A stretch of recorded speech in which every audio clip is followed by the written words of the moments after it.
ஓம் முருகா சரணம். வாழ்க வளமுடன். வெற்றிவேல் முருகனுக்கு அரோகரா.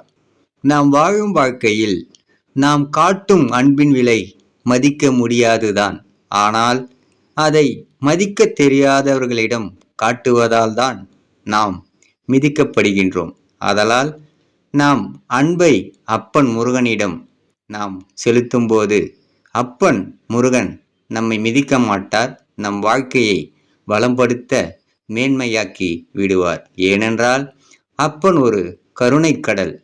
அவர் நம்மை தூக்கி விடுவாரே தவிர எதிலும் இறக்கி விடவே மாட்டார். அதனால் அப்பன் முருகன் இருக்கையில் நாம் எதற்கும் பயம் கொள்ள வேண்டிய அவசியமில்லை. ஓம் முருகா சரணம். முருகனின் மகன் ரவிமுருகன். வெற்றிவேல் முருகனுக்கு அரோகரா. வீரவேல் முருகனுக்கு அரோகரா. சக்திவேல் முருகனுக்கு அரோகரா. ஓம் முருகா சரணம். ஓம் முருகா சரணம். ஓம் முருகா சரணம் சரணம் சரணம் சரணம்.